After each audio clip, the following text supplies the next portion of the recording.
Okay, magandang hapon. Tapos ng training. So, ligpit muna tayo, ligpit. So, sa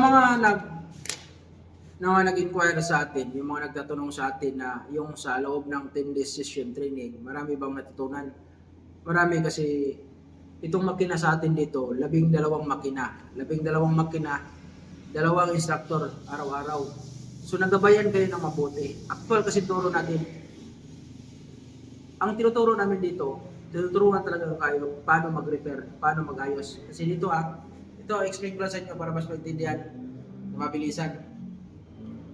Halimbawa, pagdating doon natin sa 0135, sa 0135, iniisa-isa natin mula sinasabi natin ito yung klaseng motor na Badja 135, no? Crosser. Ito yon ang cylinder head, ito yung rocker arm, ito yung camshaft, ito yung valve lock, valve retainer, valve spring, valve seal, valve guide, valve washer. Tinuturo natin yung lahat ng kung ano yung dapat ituturo. Tapos, nandoon naman yung tuturuan natin paano maghahasa para paglapat ng valve, i-test natin kung may singaw o wala. Ngayon, tuturo na yung tamang timing. Ituturo na rin natin paano mag-check yung mga damage na pisa. Halimbawa, check natin rocker arm, kung paano natin check kung may tama, cylinder head, kung may tama ba. Tuturuan naman natin pag na-install na yan, natapos na yun, natuto na maghasa, natuto na mag-install, so bababa naman tayo sa cylinder block, piston ring, piston kit. Tuturo naman natin kung paano yung piston ring gap na 90 degrees. Tuturuan natin yung madalas ginagamit talaga. So yun, tuturo natin step by step. Mula sa cylinder head, cylinder block, pagkabisado na magbuo, proceed tayo dito sa clutch. Kabisaduhin mo muna yung bandang gilid, ano yung mga laman doon, sa clutch, lining, plate, clutch hub, clutch wheel, clutch. Ngayon, tuturo oil pump gear, shifting lever, tinuturo natin isa-isa. So, kailangan mapamilyar mo muna yung makina kasi ina-actual natin para mas mabilis na maunawaan. So, di na kailangan na magsulat pa tayo ng cylinder head, ito yung laman, valve retainer, ito. So, magkukopya-kopya ko na, huwag na. Actual agad kasi sa loob ng 10 araw, gusto ko matuto kayo. So, napatunayan naman natin na lahat ng nagtapos dito, natuto sila. So, ngayon, sa loob ng 10 days, may mga nagtatanong, Sir, sa loob ng 10 days ba, pag natapos namin, kami po ba ay master na? Hindi. Ang pagmamaster, magbilang ka muna ng buwan, taon, bagong master. So, tulad ko, pagkatapos namin, ang kalamangan lang sa inyo ngayon, na nag-aaral kayo, mahaba ang oras, tapos, tag-isa makina. Nung panahon ako nag-aral, 2 makina, 10 kami estudyante. Sa isang makina, 5 kami. So, di ba? Medyo mas lamang kayo ngayon, mas advanced kasi ngayon, kasi tag-isa kayo ng makina, 2 pang instructor. Samantala, kung nung panahon ako, 2 makina, 10 estudyante, 1 instructor. Pero ngayon, sa 12 makina dyan, tag-isa kayo ng makina, bawat estudyante, may sobra pang makina. So, may instructor 2. So, mas lamang. So, yung sinasabi nyo na, ulitin ko, yung sinasabi nyo na tinatanong sa akin, kung makapagtapos sila ng 10 days, master na ba? Hindi pa. Tinuturuan lang kayo paano gumawa, paano mag-timing, paano yusin. Yun, advanced na tinuturo natin para pagdating sa labas, i-master nyo. Sanayin nyo, ihasap yung sarili nyo para maging master. No? Ngayon,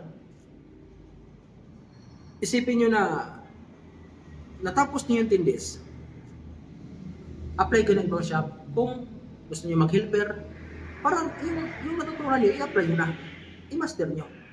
So, ulitin ko, yung nagtatanong, master na ba? Hindi pa. So, natuto lang kayo gumawa. Pero, pendinili ko, ang 4 years grad, kahit ilang taon pa, 4 years grad, nagmasteral pa nga para maging mabihasa talaga, di ba? Kailangan magmasteral. So, kailangan dito, pag natapos, i-master. Yun naman tungkol sa wirings, nagtatanong sa wiring. Yung sa atin, 10 days lang. Focus tayo sa engine. Engine tayo nakapokus para mabilis. So ngayon ang mga wirings naman, sa ngayon wala pa. Mababa pa ang sesyon natin ngayon.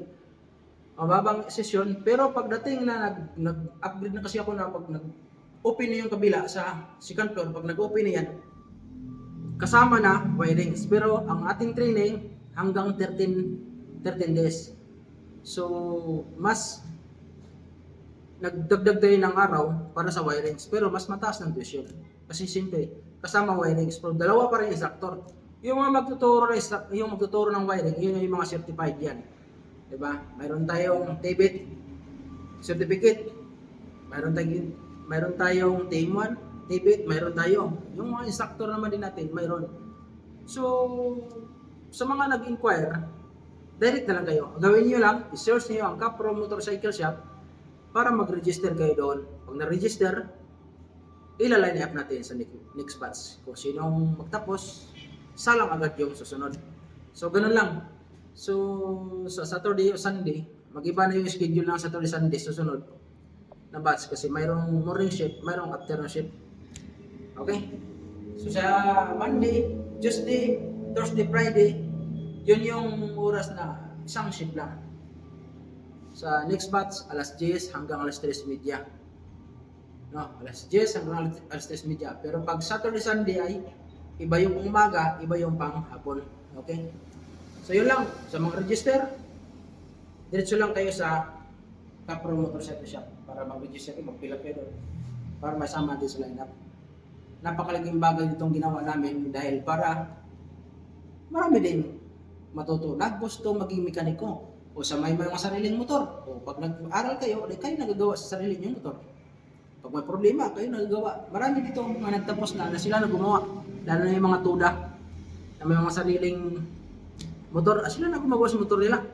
So mayroon naman kami ng GC, magtatanong, suggestion, mga ganito, tinuturo namin para magabayan.